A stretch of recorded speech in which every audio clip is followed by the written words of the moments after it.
Welcome to the Power of One. Today, I have the pleasure of speaking with a dynamic sister. I met her maybe about a month ago, but again, I am that sister that when I see someone who has it going on, I want to be associated with that sister because she's going to help me grow. There's no jealousy.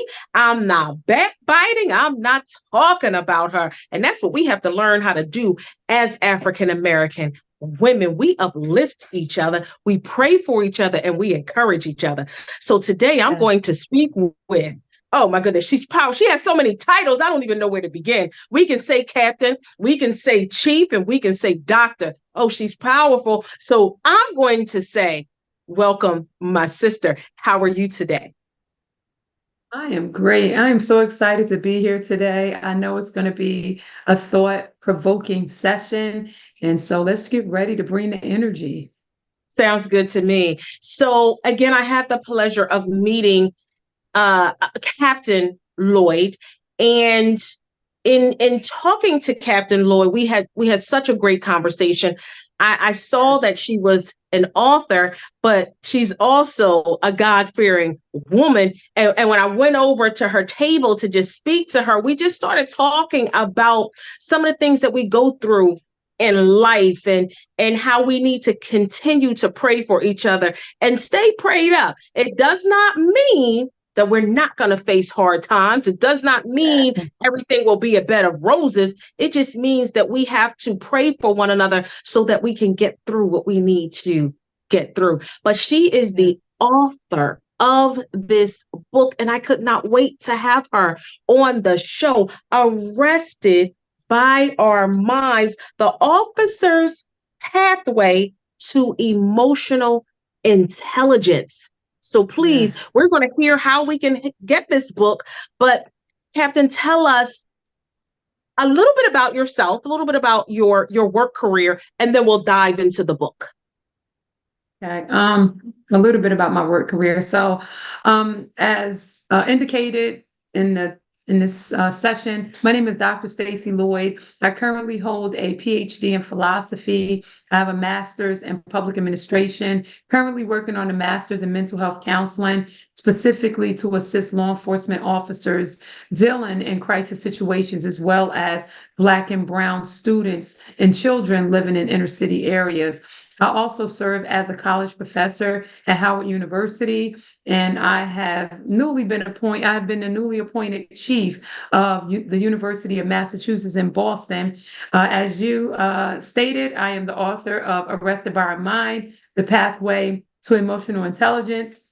I'm also the author of I Can Do It, and this is a story about my life. I also just recently just wrote 4 children's books to teach children under the age of 10 on how to deal with emotions and how to deal with stress. So my primary focus in life is to teach people not what to think, but how we think and how we show up the way we show up in order to assist them with decreasing stress and showing up the way they want to, as opposed to the way they feel like they have to.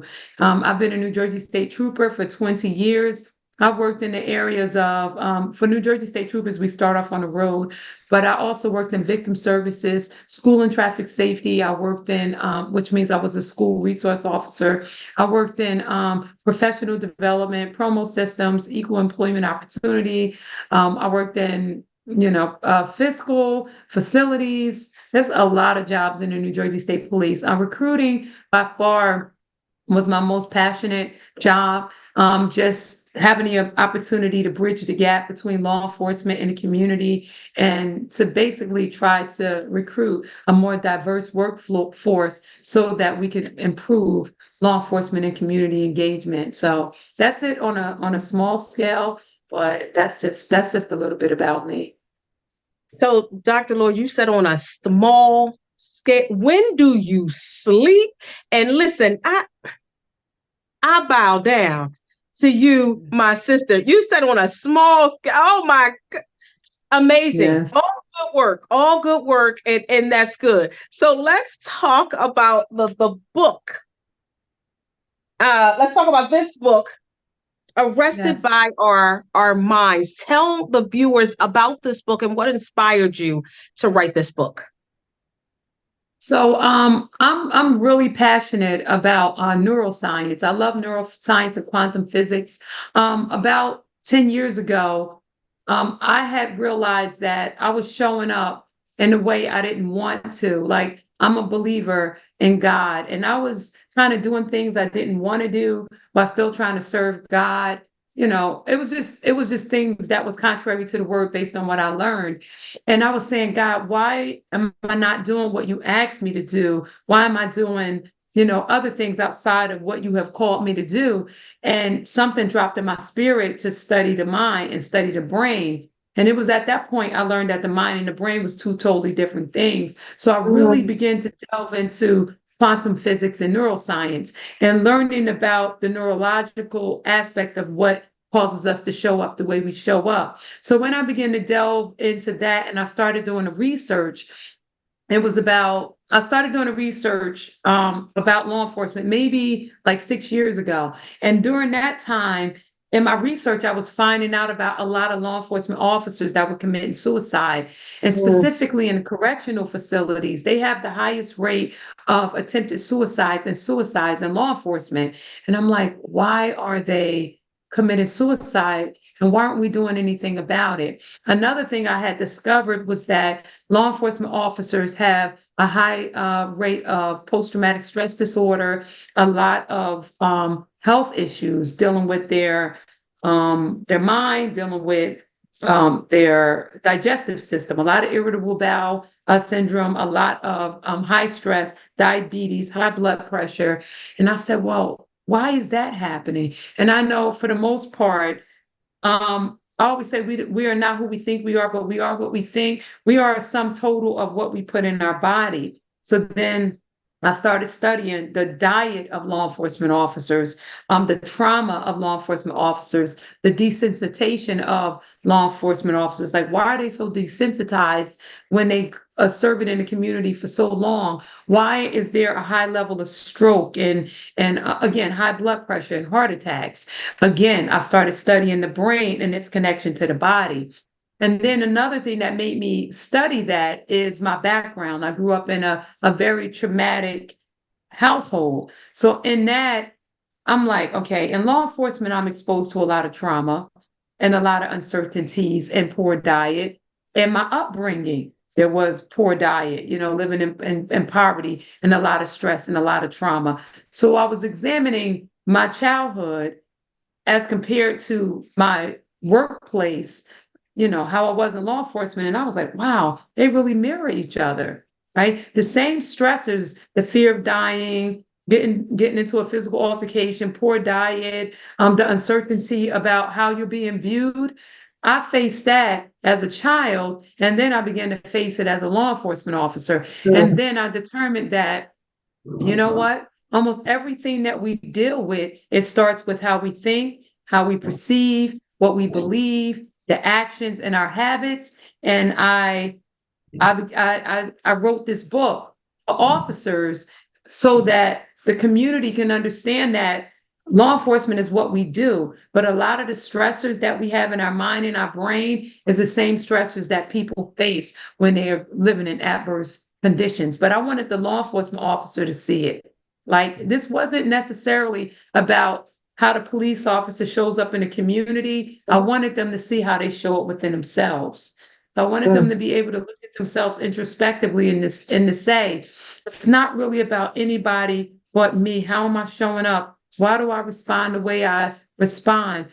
How does my training line up with the way I respond? How does my thinking line up with the way that I respond? How does my diet line up with the way I respond? How does my family line up? Like, how does the totality of everything that we are line up with how we respond? So it wasn't so much about the community. I wanted them to understand that we are the totality of our childhood, our training, our education, our family, our community. And so it took me 2 years to do that research, hoping that people in law enforcement officers will begin to law enforcement departments will look at themselves from within, but I wanted the community to also understand what's happening with us internally and so that they can see why we show up the way we show up. So that was my overall reason for doing it. Now, and then law enforcement, they're faced with, as you know, some very gruesome scenes. And like, how do but speaking in general, as far as law enforcement, go home after, like I can think about that case, and I'm speaking about something that was on the news, so nothing that's confidential. That man that actually, and this was in Philly, beheaded his wife. Like her head was literally like in the living room and her body was still in the kitchen.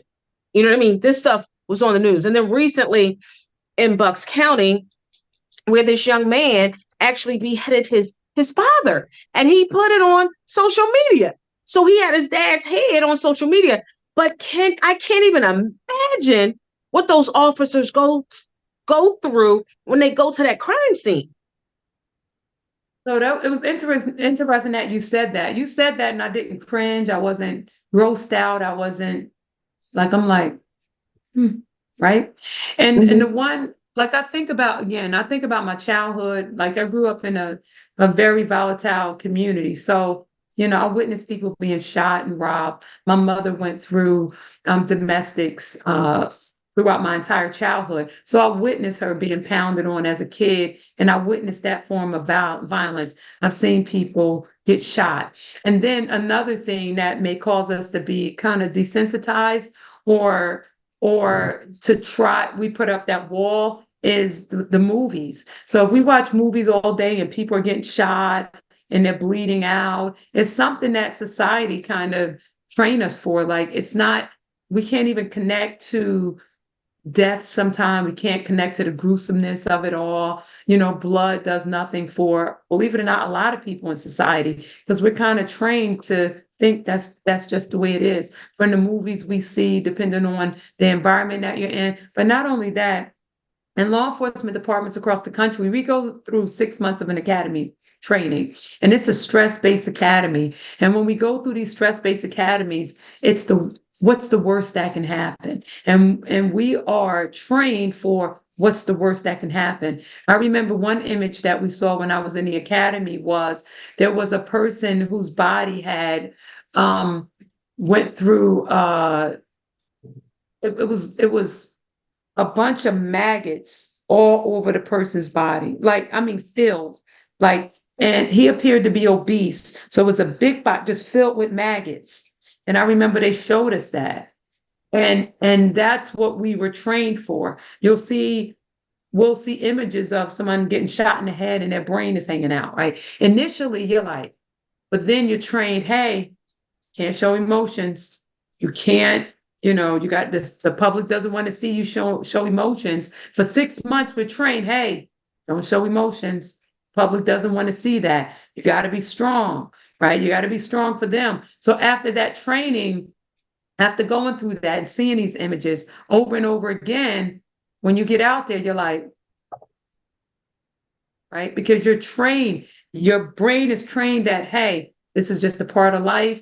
This is what you're going to see. This is the way the world is. So by the time you get out, your brain has already been restructured and reprogrammed to understand that death happens, gruesome things happens, and the community is deemed gruesome, but this is just what you're going to be used to. So when you see the head cut off, you're like, yeah, it's almost like Halloween, almost, unfortunately. But there's a book called The Body Keeps Score. Although we're not paying attention and we're fighting to not respond to it, our body is keeping score. That's why we go through anxiety and depression, and we're not paying attention to it because we're trained to not respond or show emotions. But the body, we're all human, it's doing what it's going to do. We're just fighting the feeling. So I've been to motor vehicle accidents where I get there and the head is severed, right? Somebody's under the body and they look like, like chicken, like raw chicken. I've seen it. And initially I remember I was like, oh. And then after a while I was like, oh yeah. Wow, did you see that? Right? But I know my brain kept score, my body kept score, but I had to get to the point where it was like, yeah, right. You never talk about it. You never go back and say, man, that was gross. You'll go back and say, wow, did you see that? and you got to act like it didn't bother you to the point where it doesn't bother you. That's why I talked about like the lifestyle of a kid growing up in the inner city, and they see it and they become desensitized. Like, oh, my brother got shot. Oh, my. And it's like, right? Because we're trained in both environments to say, hey, that's just the way it is. And eventually your brain is like, that's just the way it is. It's responding, but we can't feel it anymore. We become numb to it, but something is still happening.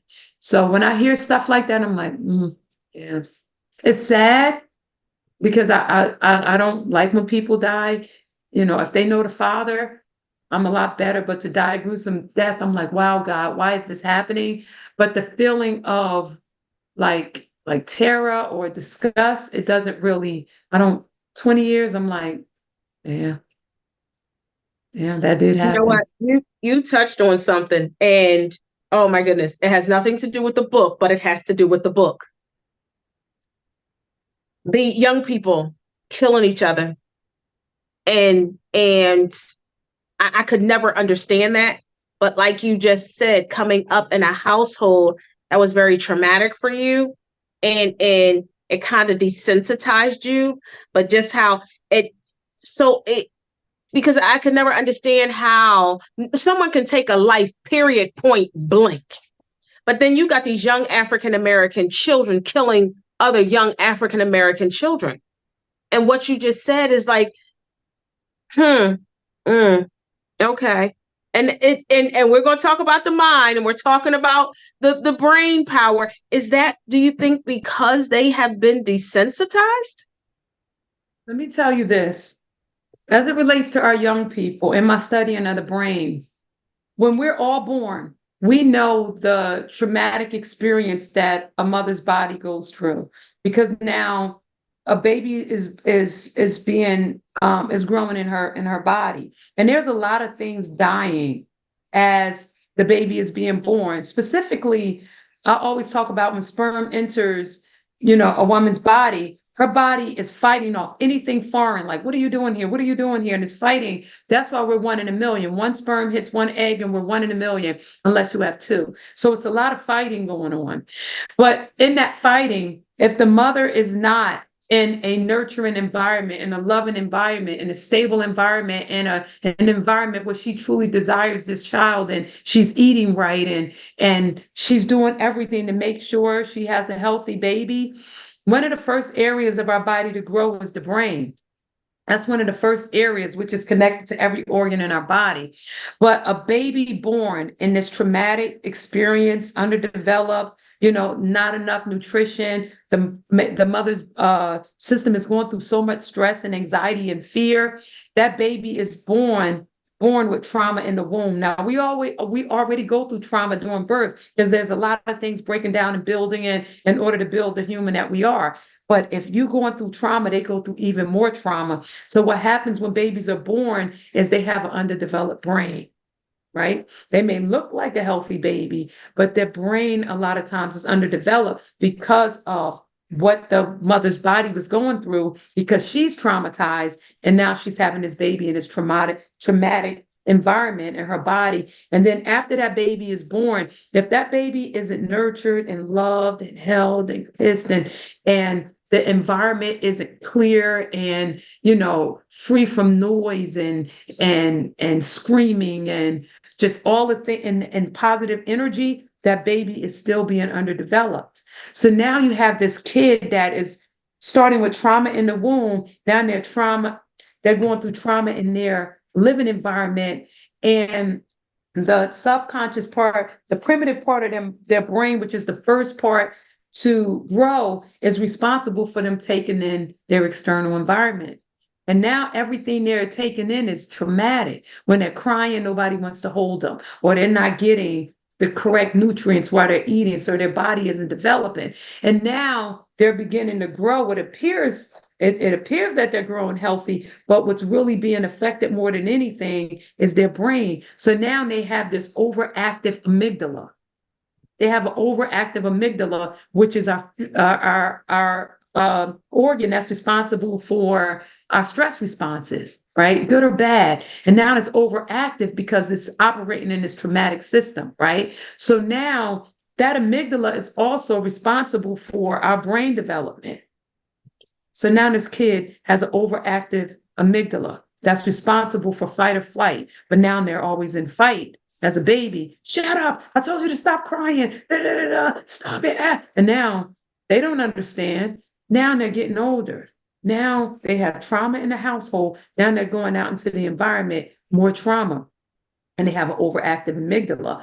Eventually, when your body is always in fight or flight, you fear everything around you. Everybody's a threat, right? Because you haven't quite learned a healthy way of how to respond to what's really a danger and what's not. So now these kids have trauma in the home. Now they're going out and there's more fear. And now their body is always in fight or flight, right? So eventually you're talking about being desensitized. Their brain doesn't know how to respond to anything but fight or flight. Nothing's safe. Everything is a danger, right? So you have these kids killing each other. I always ask doctors, if you can only take a CAT scan of their brain, you'll find out that they have an underdeveloped frontal lobe. And this part of our brain is responsible for learning new things, being optimistic, having vision and clarity, and, like I said, creativity. And now these kids don't have that because they're operating in fight or flight, right? They're operating off of what can happen to me? What can happen to me? Right. So that doesn't give you the ability to think positive. You always think that somebody's after you because you started with trauma in the womb, trauma in the environment, trauma in your house, and now trauma in the environment. So when you see them shooting, they're in fight or flight. They're operating in fear all the time. Mm. Now they meet law enforcement, right? This law enforcement officer has a gun, just like the guy who's coming to get me has a gun. You're a threat because I know you're going to come after me, and he's a threat because I know he's going to come after me. The brain is not developed enough to slow down and assess the situation and say, what's happening here? Everything is a danger, right? So when you see them doing that, they're operating off of fear, fight or flight. And this, I'm telling you, if you could get a doctor on the show, a neuroscientist, say, just say, why won't neuroscientists take a CAT scan of the juvenile students that are young people that are in juvenile facilities? How come you've never taken a CAT scan of their brain? Right? They look at our children just like people look at us as law enforcement officers. The first thing you see is the external part of a person. They see my uniform, you're the enemy, right? Mm. And sometimes we see Black and brown people in the community, based on what we see, you're the enemy, right? Because the brain sees before it sees. Before it can assess, you got two people, two worlds meeting, and they both feel threatened by everything. Fight or flight. But these young people, when you see them responding like that, the trauma started in the womb, and then their household, and then the community. That's why they're always, I got to get you before you get me, because their brain has not been trained enough to say everything is in a fight. Let's assess the situation, slow it down. And I'm telling you, I guarantee you they have an underdeveloped brain. Young people and law enforcement officers who are constantly in traumatic situations, they have the same brain damage as someone who has a concussion. Mm. Because stress kills the brain. Mm. Stress shrinks the brain. And you don't know what part of the brain is shrinking. But one of the areas that it hurts more than any is the frontal part of our brain that's responsible for learning new things, assessing the situation, slowing it down enough to come up with an idea. And that's why we keep seeing what we're seeing with the law enforcement community and people from certain communities. You go to the suburbs, you don't see that much of a threat. They see us, Mhm. they like, hey, thanks for your service, right? Because they're able to be calm in a situation, different environment. I can assess the situation, no real threats, right? But if you take them out of this environment and put them in certain communities, I'm not used to this. Their brain isn't used to this. They only know what they've seen on TV, and now their brain immediately goes to fight or flight. But once they remove themselves, they're good. But people that are living there, their brain is always operating that way. So it's a lot. Like, this is something that It has to be an extensive conversation, but God showed me everything starts with the brain. This is the computer. This is our hard drive right here. This is the hard drive that wires everything. And if we can discover a way to help law enforcement officers understand what's happening here, and there's a section in the book that I talk about optics, like how we see, because we see before we see, right? Because our seeing starts with the back of the brain. And before we see, our brain is like, hey, that's what it is, right? Stove, backyard, trees, it sees before it sees. So once we see it, it makes sense of it, it processes it, and then we believe that it is what it is. But it's our processing. It takes a second, but we never slow it down to say, well, how true is that? What am I really looking at? Why do I see it the way I see it? Right? Young people, why do I see things the way I see it? Pops, why do I see it the way I see it? We never fully understand how our thought process work enough to really assess situations. We got implicit bias, we got resiliency training, we have all these things, but the one thing that we're not teaching is how the brain works, how we see what we see. How do we really see? The two most complex organs in the body is the eye and the brain. But they're the two most important organs, along with our heart, but our eye is the most complex in our brain. The most complex, the two most complex organs, because our eyes is what feeds the world. It allows us to see the world, and we see it based on how we process it. That is some very deep information, Dr. Lloyd. I thank you so much for sharing that with us today. And viewers, stay tuned for part 2, because we got to have this deep sister back over and over again. Thank you so much for joining. Thank you. Thank you so much for joining me today. We started talking about the book and having a deep conversation about law enforcement and what they're faced with. And then we went into a very deep conversation about these young people who are taking the lives of other young people. Please take time to process, sit back, and think about what your next move will be. But if you are traumatized, therapy is the way to go. Untreated trauma is dangerous. Peace and love.